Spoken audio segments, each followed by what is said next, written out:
akhir zaman. Nabi mengatakan, berlindunglah kamu dari fitnah Masih Dajjal. Kan itu lama Pak. Fitnah Masih Dajjal ini sudah dimulai dengan virus-virus ini.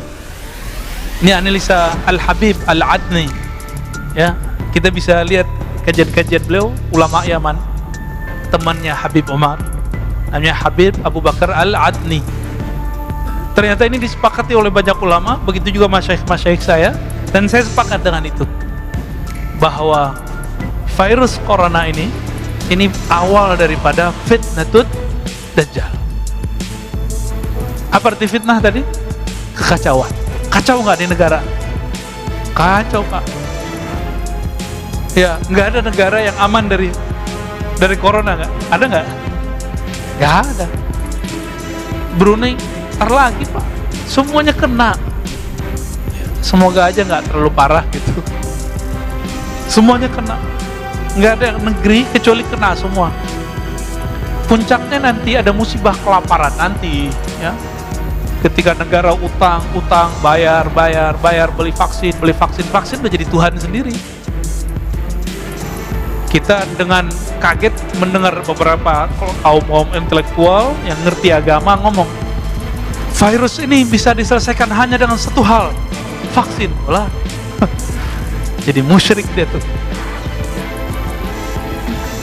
Bung Karno ketika memerdekakan negeri ini, dia menyebut dengan rahmat Allah. Walaupun dia berjuang habis-habisan, masuk penjara, keluar penjara, diasingkan, dia nggak mengatakan hanya dengan cara berjuang, enggak. Dia memulai dengan atas nama Allah. Itulah simbol kewalian Bung Karno. Ini orang lupa nih. Kita lupa kan? Kita kira pendiri bangsa ini bukan seorang wali Pak, dia waliullah. Maka dia sayang dengan ulama-ulama, cinta dengan ulama-ulama. Loh kok sekarang ada yang ngaji sejarah mengejek Soekarno? Ngisi di sini kalau nggak salah ya. Oh, gawat ini Pak.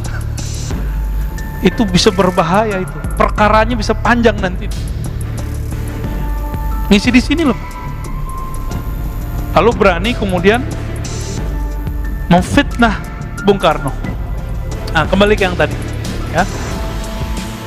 Samiri sebelum keluar akan terjadi fitnatud Dajjal, fitnah Masih Dajjal, dan itu lamanya bukan main. Puncaknya nanti adalah kelaparan yang berkepanjangan. Ini kita simbolnya, kita lihat berapa tahun Nabi pernah mengalami kelaparan. Masih ingat nggak riwayat? 2 atau 3 tahun? 3 tahun. Dan ini akan berulang kembali. Akan ada masa, Bapak hitung aja yang ahli ekonomi, yang bisa menghitung-hitung devisa negara, kira-kira bangkrutnya negara kita tahun berapa nih? Kalau vaksin nggak bekerja, virus terus merajalela, mutasi, kira-kira tahun berapa? Hitung aja Pak. 2027, 28, 29, 30. Bisa jadi lebih cepat. Waduh, Pak Mirwan nakut-nakutin kita nih. Kata Pak Mirwan 2024 Pak. Belum Pak, 2024 masih ada duit, masih ada devisa, ya. 2024 kalau hitung-hitungan mereka masih ada. Ini setiap dari tahun kemarin sama sekarang, negara udah ngabisin duit untuk persoalan COVID ini udah banyak sekali. Dan itu bukan negara kita loh Pak ya. Saya dapat kabar dari sahabat saya, ya, jamaah kita juga di Ekuador, kedubes ya Pak, ya Pak Agung dan istrinya itu ngabarin di sana negaranya nggak sanggup Pak beli vaksin. Kalau di Indonesia kan kedubes negara lain aja divaksin ya, dan itu gratis. Tapi dasar orang Indonesia nggak suka bersyukur, ngeluh tiap hari, ngata-ngatain tiap hari, nggak ada rasa syukurnya.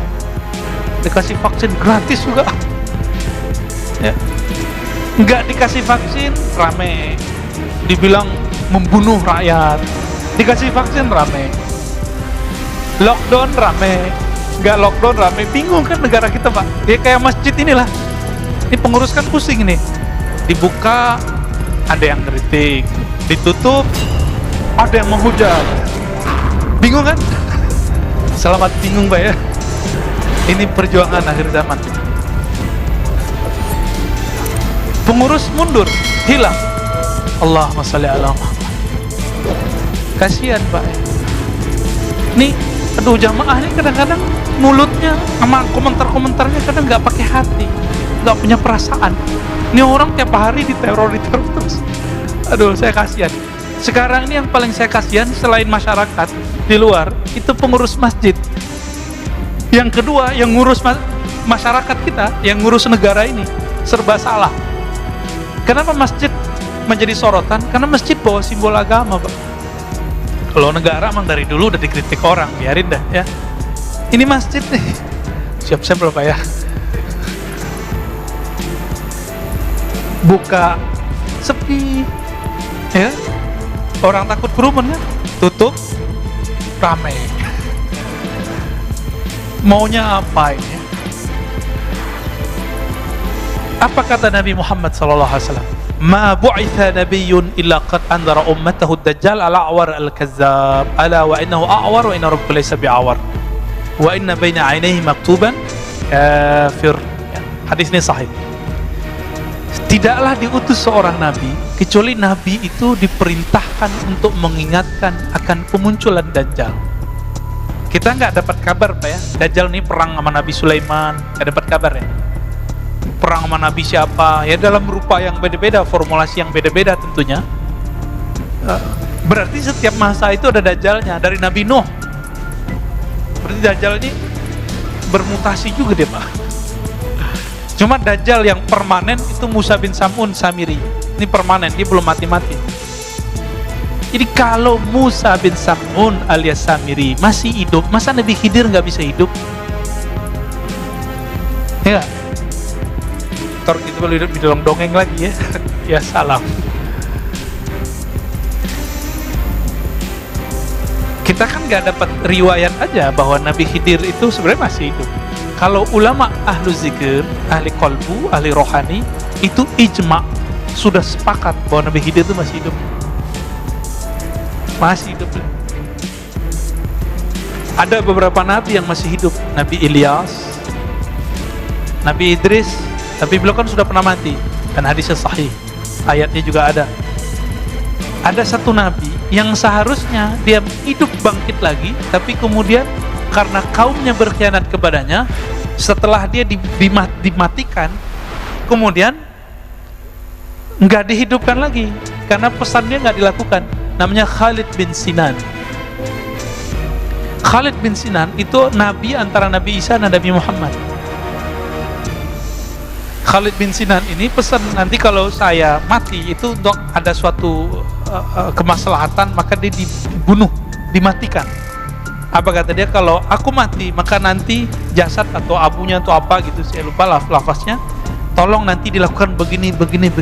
Ritual ini nggak dilakukan oleh pengikutnya, oleh umatnya, maka dia tetap sekarang di alam barzah.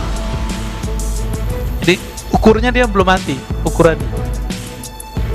Kok bisa begitu ya? Emang bisa begitu. Itu namanya Khalid bin Sinan. Baru denger ya? Padahal riwayatnya ada Pak. Ada di Bidayah wa Nihayah, ada di beberapa kitab ya. Lalu ada Nabi Khidir. Dari kalangan musuh Allah itu ada Dajjal, ada iblis, ada jin. Jin itu kalau nggak dibunuh oleh jin yang sakti atau manusia yang sakti, dia nggak mati Pak. Jin itu korin, nggak hati-hati. Beberapa orang belajar zikir nggak tahu, nggak ada bimbing oleh guru yang bersanad sahih kepada Rasulullah. Ketika dia zikir, yang datang Syekh Abdul Qadir, ternyata korinnya bukan Syekh Abdul Qadirnya. Bisa jadi gitu Pak. Yang datang katanya Syekh Bahauddin Naqsyabandi, ternyata korinnya. Bisa jadi begitu. Ini banyak kejadian nih ya. Ada orang tertentu yang terkena ini, dan hati-hati ya.